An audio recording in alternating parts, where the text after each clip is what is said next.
హైదరాబాద్లోని పంజగుట్ట శ్మశాన వాటికలో శిశువు మృతదేహం మాయమవడం ఇప్పుడు కలకలం రేపుతోంది.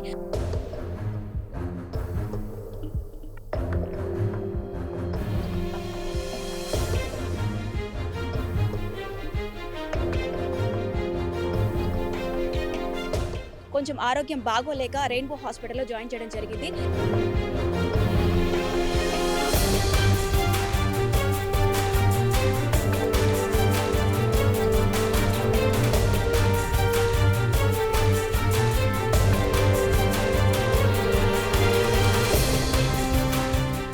నమస్తే, వెల్కమ్ టు ఆంధ్రప్రభ. నేడు లక్ష్మి.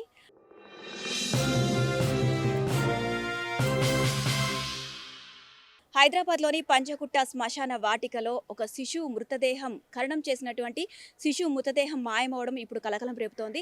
అయితే చార్మినార్లో ఉన్నటువంటి చార్మినార్ ఝాన్సీ నగర్కి చెందినటువంటి దంపతులకు ఇద్దరు కమల పిల్లలు 6 నెలల క్రితం పుట్టారు. సో వారిలో ఇద్దరికి కూడా కొంచెం ఆరోగ్యం బాగోలేక రెయిన్బో హాస్పిటల్లో జాయిన్ చేయడం జరిగింది. సో ఆ తర్వాత మొన్న శనివారం రోజు రాత్రి అందులో ఒక పసికందు మృతి చెందడం జరిగింది. సో ఆ పసికందును తీసుకొని వచ్చి మరుసటి రోజు పంజగుట్ట శ్మశాన వాటికలో ఇక్కడ ఖననం చేయడం జరిగిందన్నట్టు. సో ఆ ఖననం చేసిన తర్వాత వాళ్ళు వెళ్ళిపోయారు. మళ్ళీ మరుసటి రోజు ఇంకొక చిన్నారి కూడా మృతి చెందడం జరిగింది. సో ఆ చిన్నారిని కూడా తీసుకొచ్చి ఈరోజు ఖననం చేశారన్నట్టు ఈ పక్కన. సో అయితే వీళ్ళు వచ్చిన తర్వాత ఫస్ట్ ఎవరైతే ఒక పసికందుని ఇక్కడ ఖననం చేయడం జరిగిందో ఆ పసికందు మృతదేహం ఇక్కడ లేదు ప్రస్తుతానికి. ఇక్కడ మనం చూడొచ్చు ఏంటంటే ఇక్కడ ఈ పసికందు మృతదేహం ఇక్కడ ఖననం చేశారు. కానీ ఇది తవ్వేసి మృతదేహాన్ని తీసుకువెళ్ళినట్టుగా తెలుస్తోంది మనకి ఇక్కడ. సో ప్రస్తుతం ఇక్కడ ఉన్నటువంటి కార్తీ కాపరిని అయితే బంజారాహిల్స్ పోలీసులు అయితే అరెస్ట్ చేయడం జరిగింది. ఆ తర్వాత మళ్ళీ ఇటు చూసుకున్నట్లయితే ఆ పసికందుకు సంబంధించినటువంటి క్లాత్స్, అదేవిధంగా రెయిన్బో హాస్పిటల్కి సంబంధించినటువంటి కవర్ కూడా ఇక్కడ మనం చూడొచ్చు. సో తర్వాత చనిపోయినటువంటి ఇంకో చిన్నారి మృతదేహం అయితే ఇక్కడ ఖననం చేయడం జరిగింది. సో ఆ తర్వాత తల్లిదండ్రులు వెళ్ళిపోయారు. కానీ ఇప్పటికీ మృతదేహం ఎవరు తీశారు ఏంటి అనేది ఇక్కడ వారికైతే ఎవరికీ తెలీదు.